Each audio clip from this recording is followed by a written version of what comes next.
Episode 141. Sesampainya di rumah, Laura langsung mencari anak-anaknya. Wanita itu mengernyit ketika mendapati adik sematawayangnya merenggut. "Kamu kenapa, Tian?" tanya Laura bingung. Tian menghela napas. Pemuda tampan yang sebentar lagi akan memasuki bangku kuliah itu memejamkan sesaat kedua matanya sebelum menjawab pertanyaan sang kakak. "Davi, dia sangat bawel," jawabnya. Marvel terkekeh geli. Davi memang sangat bawel dan Marvel tahu itu. Sabar ya Tian, Davi memang sangat menuruni bakat mamanya, kata Marvel. Laura mendelik kemudian menoleh pada suaminya. "Apa maksudnya?" tanyanya dengan nada kesal. Tidak, kamu wanita paling cantik sedunia," jawab Marvel sambil tertawa kemudian melangkah menaiki anak tangga menuju kamarnya. Laura menghela napas kesal, baru saja pria itu membuat dunia seakan berada di genggamannya. Tapi sekarang Marvel mengatakan kebawilan Davi menurun darinya meskipun memang tidak mengatakannya secara terang-terangan. Tian menahan tawa diam-diam. Apa yang dikatakan Marvel memang benar? "Ah ya kak, besok ada kumpulan wali murid. Ini surat undangannya." Laura menoleh kembali pada Tian. Wanita itu kemudian tersenyum. Adik sematawayangnya sudah menjelma menjadi remaja tampan yang membanggakan. "Oke, kakak sama kak Marvel pasti datang." Senyumnya menerima surat undangan yang disodorkan Tian. Tian tersenyum. Remaja yang masih mengenakan seragam putih abu-abunya itu kemudian pamit untuk pulang karena memang sudah terlalu lama meninggalkan neneknya di rumah hanya berdua dengan Sumi.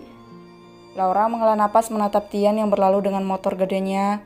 Lagi-lagi semua kebahagiaan keluarganya karena Marvel. Pria itu benar-benar menjamin kehidupan adik dan neneknya.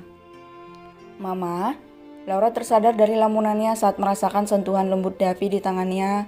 Wanita itu menoleh kemudian tersenyum menatap putra keduanya yang terlihat sangat tidak bersemangat. "Sini mama peluk sayang," kata Laura sambil merentangkan kedua tangannya pada Davi. Davi langsung memeluk perut rata Laura dan memejamkan kedua matanya. Bocah itu baru tidak ditemani sang mama setiap hari sehari, tapi rasanya seperti sudah berbulan-bulan bahkan bertahun-tahun tidak bertemu. Begitu sangat resah karena rasa rindunya. "Mama kenapa lama banget sih perginya sama papa? Dapi kangen tahu." Laura tertawa geli. Dapi memang selalu menemani hampir setiap aktivitasnya. Dapi bahkan tidak sungkan membantu mengupas bawang dengan ocehannya membuat Laura tidak bisa berhenti tertawa. Dan Laura akui Dapi memang sangat bawel, bahkan mungkin lebih bawel dari dirinya. Tanpa Laura sadari, Dapa melihatnya dari balik tembok. Calon pria tampan cool itu tersenyum penuh arti.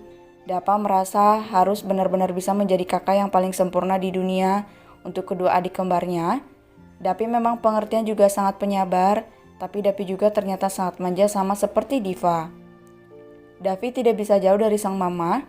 Itu sebabnya kenapa papa sangat mengandalkan kamu, Dava. Ucapan Marvel membuat Dapa menoleh dan mendongak. Entah sejak kapan Marvel sudah berdiri di sampingnya dengan Diva yang tertidur di gendongannya. "Dava, kedua adik kamu memang mungkin akan sangat kekanak-kanakan nantinya. Kamu harus sangat sabar menghadapi mereka. Kalian memang seumuran, tapi kalian memiliki karakter yang berbeda. Rupa kalian memang sama, tapi karakter kalian tidak bisa sama. Kamu mengerti kan maksud papa?" Dapa tersenyum kemudian menganggukkan kepalanya. Papanya percaya padanya dan itu adalah suatu kebanggaan untuknya. "Ya papa, Dapa sangat mengerti," katanya. Di tempat lain, Ariana dan David sedang duduk berdua di meja makan.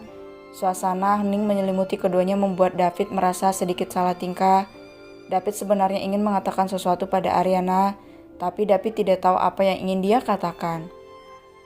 "Gak terasa ya waktu begitu cepat berlalu. Semuanya seperti mimpi," kata Ariana memulai obrolannya. David mengangguk. David tahu apa yang Ariana maksud. Mimpi pasti kesalahan dan karma yang mereka berdua jalani. "Leni dan Rena, dia sudah besar. Terima kasih untuk pemandangan indah yang selalu kamu suguhkan untukku, David," lanjut Ariana. David mengernyit. "Pemandangan indah apa?" tanyanya tidak paham dengan maksud Ariana. Ariana menatap David kemudian tersenyum. Senyuman kedua kali yang Ariana ukir untuk suaminya.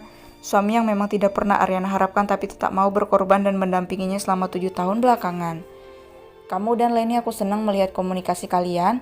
Aku senang melihat cara kamu menyayangi dan memperhatikan Leni. Ya, meskipun kadang juga terasa pilu sendiri." David hanya diam menunggu Ariana kembali berkata sesuka hatinya. David yakin sebenarnya Ariana memang wanita yang baik. Aku besar tanpa Daddy. Daddy meninggalkan aku dan Mommy. Darren itu nama Daddy aku. Aku sengaja menyamarkan nama Daddy. Aku pada Lenny berharap suatu saat aku juga bisa merasakan pelukan hangat Daddy. Aku seperti Lenny mendapatkan pelukan hangat penuh kasih sayang dari kamu, ayahnya. David terkejut mendengar apa yang diucapkan Ariana. David tidak pernah tahu bagaimana kehidupan Ariana dulu. Ariana aku. David tidak tahu harus berkata apa. David juga bingung harus bagaimana menyauti cerita masa lalu istrinya yang tidak pernah sedikit pun dia ketahui itu. Lenny mungkin memang bukan anak aku. Bukan anak kamu juga. Kita bertiga sama-sama orang asing. Tapi aku mencintai dan menyayangi Lenny seperti anakku sendiri. Aku harap kamu juga seperti itu. Ariana menghela napas. Menjadi seorang ibu adalah peran yang sangat baru untuknya, mempunyai tanggung jawab besar di mana setiap waktunya hanya memikirkan bagaimana caranya membuat Lenny tersenyum dan bahagia bersamanya. David, aku tidak tahu bagaimana perasaan kamu padaku sekarang, tapi terima kasih. Terima kasih sudah mau menjadi partner yang baik sebagai orang tua Lenny. Terima kasih juga karena kamu mau menampung aku di sini. David memejamkan kedua matanya. David tidak tahu harus bahagia atau tidak dengan pengakuan Ariana. Tapi David merasa sangat tersentuh. Ariana besar dan tumbuh dewasa tanpa sosok ayah. Ariana, jika kamu bertemu dengan Daddy kamu, apa yang akan kamu lakukan? Pertanyaan itu tiba-tiba saja lolos dari bibir David. Ariana tersenyum. Senyuman manis yang membuatnya terlihat semakin cantik meskipun tanpa sedikit pun sapuan makeup mahal di kulit wajahnya. Aku akan meminta restu sama dia, dan aku mau menikah lagi. David mengernyit. Menikah lagi? Dengan siapa? Tanya David tidak menyangka dengan jawaban Ariana, dan David tiba-tiba berpikir tentang Marvel. Apa mungkin dia melihat Marvel ke desa ini? Batin David khawatir. Ariana menghela napas tidak langsung menjawab pertanyaan David. Kamu menikahiku dengan wali hakim bukan? Bahkan tanpa persetujuanku, kata Ariana. David menelan ludahnya. David pikir Ariana sudah bisa menerima pernikahannya. Aku melakukannya demi kita berdua agar bisa hidup tenang di kampung ini, lirih David. Iya, aku tahu. Waktu menikah pertama kalinya juga aku menggunakan wali hakim. Miris bukan? Dediku masih hidup tapi tidak pernah menemuiku, bahkan saat dia diminta menjadi waliku, dia beralasan sangat sibuk dulu dan memasrahkan perwaliannya. Maka dari itu, kalau suatu saat Dedi memiliki waktu untukku, aku ingin kamu kembali menikahiku dengan Dedi sebagai waliku. Kamu mau kan, David?